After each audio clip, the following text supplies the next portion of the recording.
Close ended mutual funds.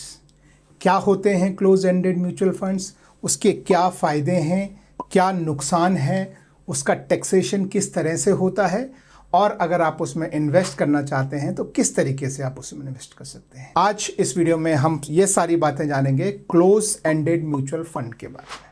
नमस्कार दोस्तों, अपना इन्वेस्टर में आपका स्वागत है। क्या होता है क्लोज एंडेड म्यूचुअल फंड? पहला होता है ओपन एंडेड म्यूचुअल फंड। इसमें एक शुरू में एनएफओ होता है, एनएफओ में भी आप इन्वेस्ट कर सकते हैं। उसके बाद अब कभी भी जब आपका मन करे, उसके बाद सालों तक वो चलता रहता है। जब भी आपका मन करे आप उसमें इन्वेस्ट कर सकते हैं, जब भी आपका मन करे आप उससे निकल सकते हैं। इक्विटी का फंड होता है तो नॉर्मली निकलने में आपको 1% तक का जो है एग्जिट लोड आपको लग सकता है, अदरवाइज दूसरों में वो भी नहीं होता है। तो ओपन एंडेड वो होते हैं जिसमें आप किसी भी समय एंटर हो सकते हैं यानी इन्वेस्ट कर सकते हैं, और किसी भी समय उससे निकल सकते हैं यानी आप एग्जिट ले सकते हैं। तो ये होता है ओपन एंडेड। अब इसके अगेंस्ट हम देखें तो क्लोज एंडेड वो फंड होते हैं जो एक ही बार खुलते हैं। जब उनका एनएफओ होता है, एनएफओ क्या होता है उसका मैंने वीडियो बनाया है, अगर आपको देखना हो तो आप यहाँ पे टॉप राइट में देख सकते हैं। तो जब उसका एनएफओ होता है वो एक ही बार खुलता है। जब एनएफओ होता है सिर्फ उस समय आप इन्वेस्ट कर सकते हैं, और आपका जो पैसा उसमें आपने डाला है वो आप उसकी एक्सपायरी, तो हर जो क्लोज एंडेड म्यूचुअल फंड होता है उसका एक पीरियड होता है। हो सकता है वो 180 दिन हो सकता है 3 साल हो सकता है 5 साल हो।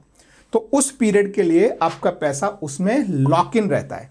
तो आप एंटर सिर्फ जब वो खुलता है पहली बार सिर्फ तभी एंटर कर सकते हैं, उसके बाद आप उसमें एंटर भी नहीं कर सकते हैं, और कभी भी आप उससे एग्जिट नहीं कर सकते हैं। जब वो उसका क्लोज पीरियड जब खत्म होता है, जब वो पूरा जो म्यूचुअल फंड की स्कीम है वो खत्म हो जाती है, तब आपको पैसा ऑटोमेटिकली आपके अकाउंट में वापस मिल जाता है।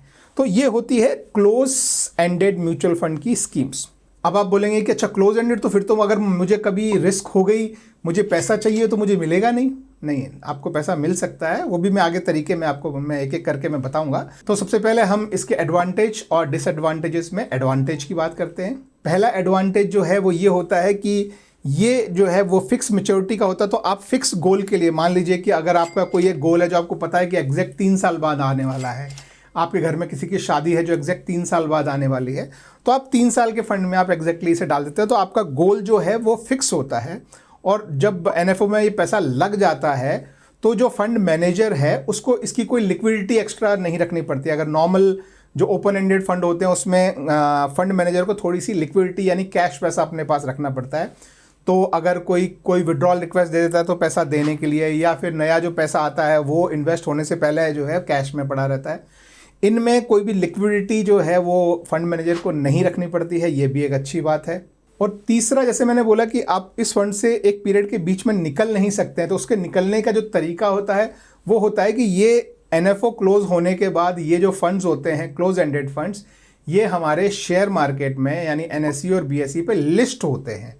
और अगर आपको किसी को अर्ली एग्जिट चाहिए, आपको नहीं होल्ड करना है पूरे पीरियड के लिए, कोई इमरजेंसी आ गई, तो आप एक्सचेंजेस में आप इसे अर्ली सेल भी कर सकते हैं। तो ये वैसे आपको सोचने में शायद आपको लग सकता है कि ये लिक्विड नहीं है, लेकिन नहीं, आपको पूरी लिक्विडिटी मिलती है। आप एक्सचेंज में इसको एग्जिट करके और मतलब आप बेच के इससे निकल सकते हैं। तो ये पूरा आपको ऑप्शन जो है वो मिलता है। अब इसमें क्या क्या नुकसान हो सकते हैं उसकी बात करें तो पहला तो नुकसान नहीं बोलेंगे, मतलब ऐसा बोलेंगे कि अब क्या बोलेंगे मुझे नहीं पता, लेकिन जो अभी तक मतलब हिस्ट्री जो बोल रही है वो ये कि जो क्लोज एंडेड जो म्यूचुअल फंड स्कीम्स होती हैं वो उन्होंने बहुत अच्छा परफॉर्म नहीं किया है पास्ट में, मतलब इतने अच्छे रिजल्ट्स नहीं आए हैं, और उनके बेसिस पे आगे इन्वेस्ट करने में ज़्यादा जो है वो ऐसा फील नहीं आता कि भैया बहुत अच्छे रिटर्न दिए हो, तो हमें भी इच्छा करती है कि इसमें इन्वेस्ट करें। तो रिटर्न थोड़े एवरेज से ही रहे हैं, बहुत अच्छे नहीं, बहुत जो ख़राब भी नहीं। दूसरा जो इसमें जो मुझे लगता है कि नुकसान है वो है कि जैसे जो लोग एसआईपी करते हैं रेगुलरली, मान लीजिए जिनकी मंथली सैलरी आती है उसमें से कुछ हिस्सा जो एसआईपी में लगाते हैं, वो एसआईपी आप यहाँ नहीं कर सकते हैं। यहाँ पे आपको एक लमसम इन्वेस्टमेंट करना पड़ता है एक ही बार, क्योंकि आपको बार बार इन्वेस्ट करने का मौका नहीं मिलता है। तो एसआईपी की सुविधा इसमें अवेलेबल नहीं होती है।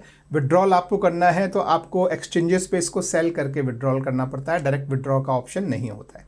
अब अगर हम बात करें कि इसके टैक्सेशन की, तो ये म्यूचुअल फंड है और क्लोज एंडेड म्यूचुअल फंड है, तो ये 2 तरह का हो सकता है, एक इक्विटी बेस्ड भी हो सकता है या डेट बेस्ड भी हो सकता है।